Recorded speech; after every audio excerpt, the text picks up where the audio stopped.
Fala pessoal, muito bom dia, sejam bem-vindos a mais um episódio dessa terceira temporada do podcast Spoilers da Vida, onde você encontra muito conteúdo sobre autoconhecimento, desenvolvimento pessoal, inteligência emocional, liderança e muito mais.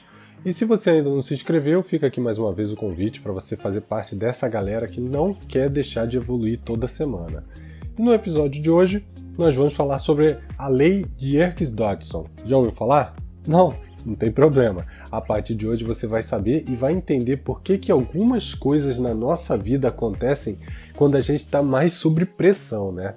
Lembra que eu falo que ansiedade, estresse em demasia acabam se tornando uma doença que pode fazer com que a gente perca o foco, mude toda a nossa fisiologia, né? A fisiologia do nosso organismo, e acabe deixando a gente com taquicardia, com dor de cabeça, com fome, com falta de fome, com falta de sono e muito mais? Então, essa lei, a lei de Yerkes-Dodson, ela é uma peça desse quebra-cabeças que vai ajudar a gente a entender um pouquinho como é que isso funciona. Mas afinal, o que é essa tal lei de Yerkes-Dodson? Bom, antes de explicar, você já percebeu que quando você está sob um certo nível de estresse, o seu desempenho acaba melhorando? Tipo, quando você está estudando para uma prova e você consegue ali se manter concentrado, ou quando você está numa corrida ou em alguma atividade esportiva que te demanda certo nível de concentração, de foco, e você consegue exatamente o que você precisa? Isso é explicado por essa lei, que o seu desempenho e a sua produtividade, eles podem aumentar de acordo com o seu grau de excitação, né? De estresse, de ansiedade, digamos assim. Mas não acho que é tão simples, né? Essa lei também ela é conhecida pelo seu modelo, que é o modelo de U invertido. Ou seja, imagina aí um U de cabeça para baixo. Conforme aumenta o nível de estresse, o seu desempenho também aumenta, mas só até um determinado limite. E aí depois desse limite, ele começa a decair. E essa lei ela foi desenvolvida pelos psicólogos Robert Yerkes e John Dodson em 1908, então é uma lei antiga e vem sendo melhorada, vem sendo estudada muito dessa parte do nosso cérebro e como ele funciona, como funcionam os hormônios do nosso organismo, vem sido estudados aí ao longo dos anos e vem trazendo bastante relevância para o que eles já tinham trazido lá em 1908, né? Na época, eles descobriram que os ratos eles poderiam ser motivados a completar um labirinto caso eles levassem pequenos choques elétricos. Porém, conforme esses choques aumentavam, o nível de desempenho e de foco dos ratos acabava diminuindo e eles simplesmente passavam a correr com a intenção de escapar, né? Para sobreviver, digamos assim. Não, beleza, Bruno, legal. Mas o que isso tem a ver com a gente? Olha, no modelo que eles apresentaram, o nível de pressão aplicado dentro da atividade que a gente realiza, ele pode influenciar diretamente, inclusive de acordo com o tipo de atividade, até um nível onde o desempenho ele começa a diminuir. Isso significa que se você estiver realizando uma atividade relativamente simples, você consegue entrar no seu nível ótimo de desempenho mais rápido e se manter lá mesmo com o ambiente com um nível de estresse, né? Um nível de estresse mais alto.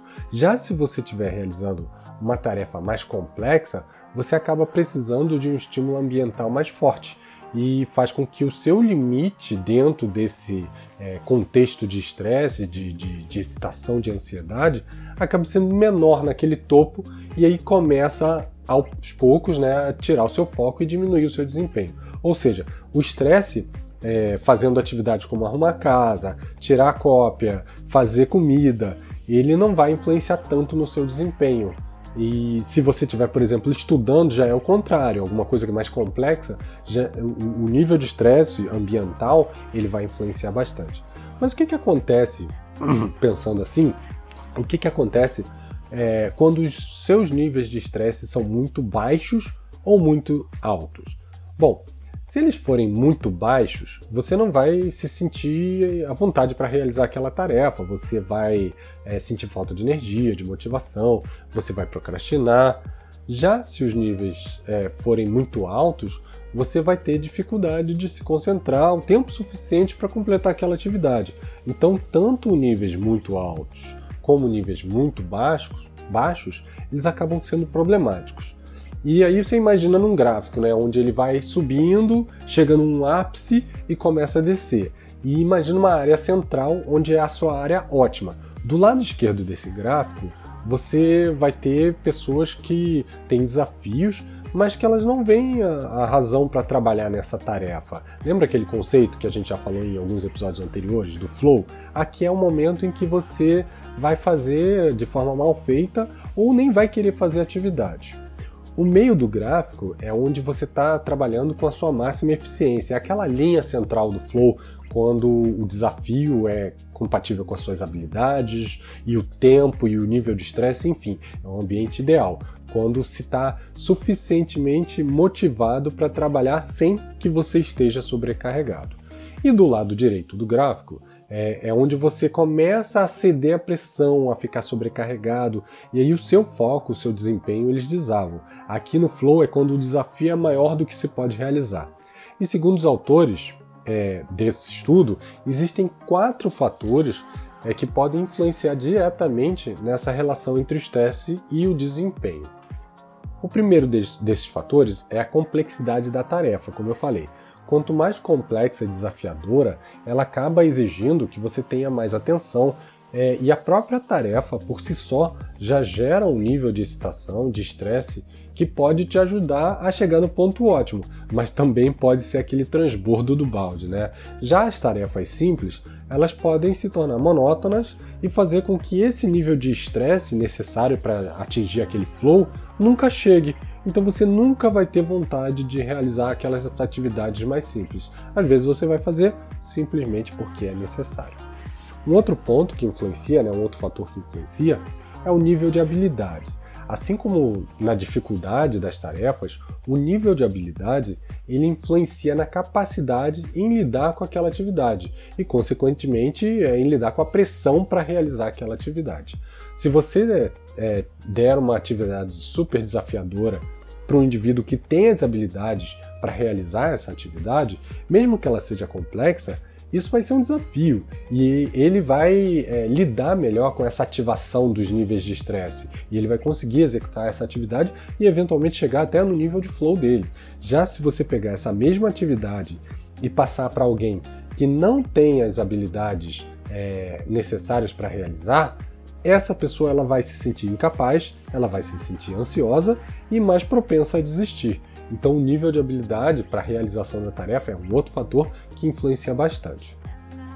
O terceiro fator, e aí existem alguns estudos, como proposto por Hans Eysenck, que é um psicólogo também, que diz que pessoas extrovertidas elas conseguem lidar melhor com os níveis de estresse ambientais para ativar o seu potencial, o seu melhor desempenho, enquanto pessoas mais introvertidas geralmente preferem a pressão ambiental baixa para lidar com atividades. Então, por que isso é importante? Segundo a teoria dele, os introvertidos eles possuem uma maior produção de corticoides naturalmente, sem a necessidade do estímulo ambiental. E já os extrovertidos eles acabam necessitando desses estímulos ambientais para que o nível de cortisol no organismo dele, ou seja, o nível de estresse, chegue na ótima performance. Então, dessa forma, se você é introspectivo, não é à toa que você não gosta de pressão, não é à toa que você tem naturalmente um nível de estresse próprio seu, de autocobrança, que te permite chegar a um bom desempenho. E principalmente em ambientes silenciosos, onde esse nível de cortisol vai estar controlado, E num ambiente, vamos dizer, caótico, um ambiente onde você não tem a certeza das coisas que podem acontecer, isso vai aumentar o nível de cortisol e vai fazer com que você passe pelaquela curva de melhor produtividade e o seu desempenho acabe caindo, E o último ponto, o último fator aqui, é o fator de personalidade, é o traço de ansiedade, que é um fator de personalidade que se refere à nossa tendência de experimentar emoções negativas relacionadas à ansiedade, como inquietação, medo, a preocupação.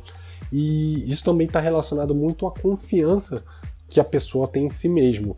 E influencia porque isso muda a maneira como ela lida com qualquer situação de estresse. Se ela tiver confiança, é mais provável que ela mantenha a sua compostura sob pressão e que ela consiga realizar aquela atividade e acredite nas suas habilidades, Já se ela tiver um nível de confiança mais baixo, ela vai estar mais propensa a desistir ou não se excitar, não se empolgar, não ter ansiedade ou um estímulo de estresse para a realização daquela tarefa. Então esses são os 4 fatores que influenciam da lei de Yerkes-Dodson. Espero que vocês tenham gostado, para trazer mais aí uma peça desse quebra-cabeça, que é entender como é que é o nosso comportamento e como é que a gente lida. Esse aqui foi, eu acho que um ponto bem interessante desse episódio, é essa questão da visibilidade de como um introspectivo e um extrovertido, um introvertido e um extrovertido são influenciados pelo ambiente, que eu acho que eu não tinha trazido até hoje esse ponto de vista, e espero que vocês tenham gostado, e esse foi o tema de hoje. Semana que vem a gente se vê. Um abraço e até mais. Tchau, tchau, pessoal.